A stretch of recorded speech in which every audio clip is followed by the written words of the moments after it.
but many will not. And they said there's going to come a time when in the morning the sun is going to rise and those villages of stone will be there. And in the evening there will just be steam coming from the ground. There will be as steam. And in the center of many of those villages of stone, when they turn to steam, the native people will turn to steam also, because they never woke up and left the village. And this used to bother me when I was a young man. I used to ask the elders, isn't there anything we can do? And they said, well, it's just that way, that if the person does not have the spiritual eyes to see, it's very hard to show them. Or if they don't have the ears to hear, it's very hard to speak with them. We wish that we could go get them all, but we can't. It's just that some are not going to wake up. But some will wake up. And so they say there's going to be the third shaking of the earth. It's going to be not a good thing to see, but we will survive it. We will survive it. And when we survive it, then there's going to be another attempt to make a circle of the human beings on the earth. And this time the native people will not have to petition to join, but will be invited to enter the circle, because they say the attitude towards us will have changed by then. And people will invite us into the circle, and all the four colors of the four directions will share their wisdoms, and there will be a peace on earth. This is coming close. All times when I share this message of the prophecies, people say, can't we change it? Could we stop it? The answer is yes. The prophecies are always either or. We could have came together way back there in 1565, and we could have had a great civilization, but we didn't. Always along the path of these prophecies, we could have came together. We still could. If we could stop racial and religious disharmony, we would not have to go through this third shaking. The elders say the chance of that is pretty slim. It seems to me like it's pretty slim too. But they say what we can do is we can cushion it. The word we use is cushion. We can cushion it. So it won't be quite as bad. How do we do this? We do this by sharing the teaching that will reunite us. The Hopis and the prophecies say there will be a religion that comes here. Maybe it will be true and bring unity, or maybe it will not bring unity. If it does not bring unity, a second religion will come. And the people of this religion are known in the Hopi language as the Baha-Ni, the people of Baha. Ni means people of. So I was looking for the people of Baha. I wondered who the people of Baha were. I was a Baha'i quite a while before somebody told me that Baha'i means people of Baha. I thought, oh my God. Well, I was looking for it all these years and I never even noticed it. And I found it.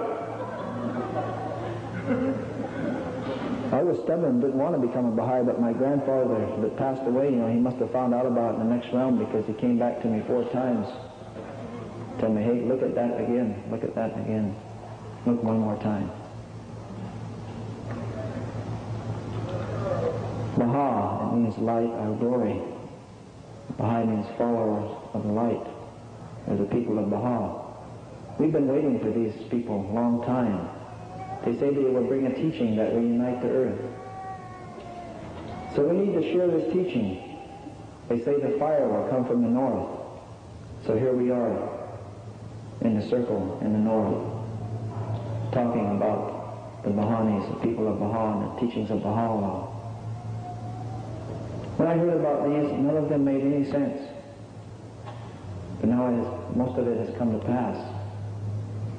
Last night on the news they said the house in the sky will be put up in 1996.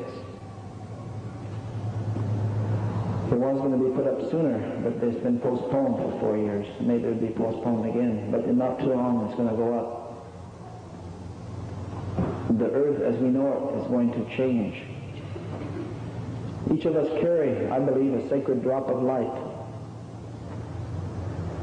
In the Indian teachings, they say it takes 9 ancestors to agree before conception can occur. 9 ancestors of the husband or the wife have to come together in the spiritual realm and say, we will bring life before a woman can become pregnant. At that time, the soul is formed.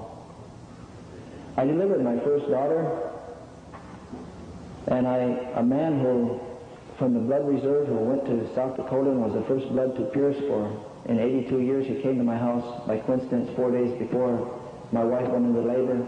Each night we had a ceremony. And on the morning after the fourth ceremony, my wife went into labor at sunrise. And that night, at sunset, the daughter was born. And I took her out and I cut the cord, and I noticed that at the Sundance that the Lakota people do in South Dakota, they pass that pipe 3 times and they don't take it in the 4th time. And even in Washington, I've heard the coming of a child is like the coming of a new pipe. And when I was delivering my daughter, I happened to notice that the skull came out 3 times. And on the 4th time, her head came out like the coming of a pipe. So I took her out and I cleaned her up and I washed her, and first I put her on her mother instantly. But then after a few minutes, we washed her up. There was a circle of people just about like this around my wife and praying, and people with different backgrounds. And we looked up, and through the ceiling came a small drop of blue light. When it got close to the child, we could not see it. That was her soul. She would carry that light throughout earth. In that is her special uniqueness as a being, her spiritual power. In that are her gifts. After we go through, and then we carry it back here, and it radiates to the mind, but for some reason in this cycle, we've been in the lower natures, the animal part, but now we're going into the human world. The mind is going to be opened up to the radiance of that, our own soul. And the cycle of the human beings is going to come about. And something so good is going to happen on this earth that cannot even be described. The elders say it in different ways. They say something like this. They say, there will be grass at that time when they make that circle and bring the peace on the earth. There will be blades of grass that have not quite come through the earth. Even they will try to push themselves up to be part of that day when the sun rises. The elders explain it like this. They say, out here outside this building, long before there was the fairgrounds here, there were native people. They say many of these native people in different tribes, they were aware of these things, and they told their children. Their children grew up. One time the people came from the Hopis. Scientists came to the Hopis, and they said, we want to take a piece of the stone tablets. Well, they said, we want to take the stone tablets to a scientific laboratory to determine how old they are. The Hopi said, we know how old they are.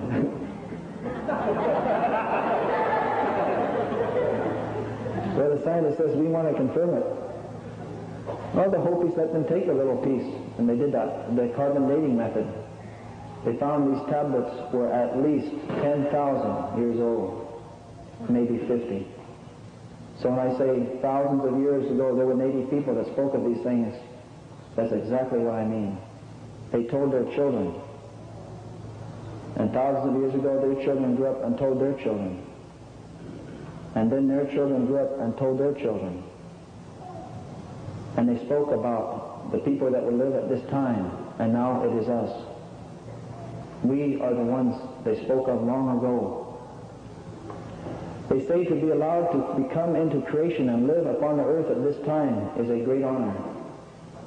In the cycle of time, from the beginning to the end, this time that we're in now, the change, the purification of all things, they say this is the hardest time to live, but it's also the greatest honor to be allowed to live and see this.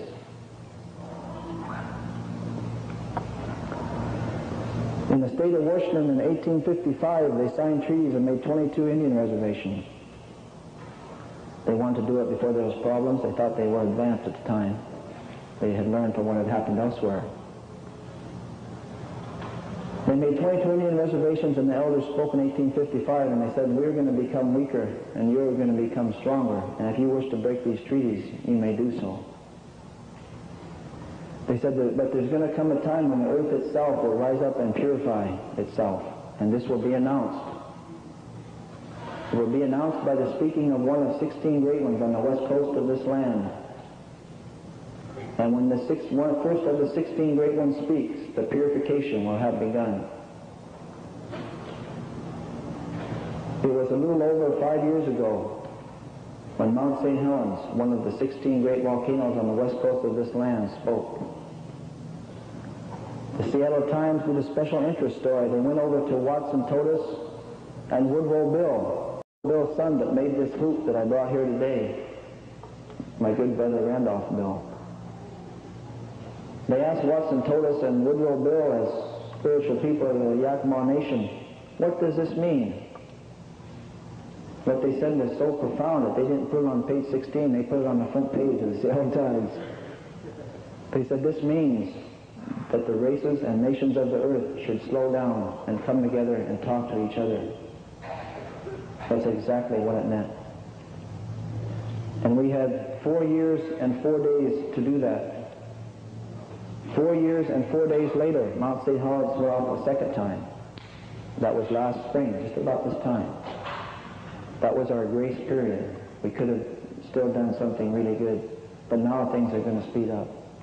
Now things are going to really happen fast. Time is going to go so fast. The more we share the message, the more we will cushion the third shaking of the earth, and the easier it will be on ourselves and others. A good friend of mine in Montana, his grandmother just passed away last year. The last thing she said to him was, make a place for yourself in the mountains, because the air would become so hot down here where they were at on the reservation that it would be hard to breathe. And it won't be long. That's the last thing she told her grandson when she was passing. Go into the mountains and make a place for yourself. Put some things there that you can survive with. The people are going to run to the mountains to survive, and the native people must be ready for this.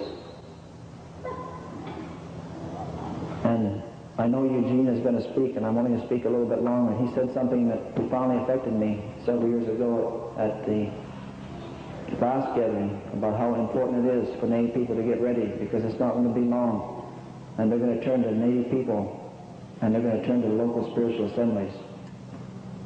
I know there's a lot of local spiritual assemblies that don't meet, and they think, well, we don't really have that much business, but it's not going to be long. The earth is going to turn to you. Blackout, I believe, foresaw this, and then he said there will be a hoop of many hoops that will circle the world. So this is that time. We are now within the purification of all things. Non-natives call this the apocalypse. The native elders call this the purification. I want to share one non-native prophecy with you. There was a prophet, or a seer, not a prophet, but a seer in Europe. His name was Nostradamus. I'm sure many of you have heard of him. He foresaw 3 great shakings of the earth. He said the third shaking would begin when Lesser Arabia and Persia engaged in a war. 5 years ago, when Mount St. Helens went off, Iraq attacked Iran. Lesser Arabia today is called Iraq. Persia is called Iran. These two prophecies coincide. Both the native elders and Nostradamus said this would start slowly, almost unnoticed by the peoples of the earth, but it will eventually involve us all. Eventually the gourds of ashes will fall from the sky so much that the river that runs through the center of this Turtle Island, the Mississippi River, will boil from the heat of the gourds of ashes that will fall on this land. But don't despair. It sounds terrible, but we will survive it. We will live through it. I don't think anyone chosen to live through it, but some people will. So, in closing, I would like to call on each and every person, regardless of who you are, young or old, native or non-native, to arise now and to awake, to embrace this time, to learn everything you can about the teachings and the writings, to arise and awake and go forth. All the peoples of the earth. You're going to find them. Peoples everywhere are now receptive to the message. This year is the year when that is really going to start, I believe, myself. Arise and awake. That's a phrase from the Dhammapada of Buddha. It is time to arise and awake, go forth and teach, walk the road. We call it the Good Red Road, the road that runs north-south. Things will be lost from south to north, but come back from north to south. There's people out there waiting to hear. Waiting to hear.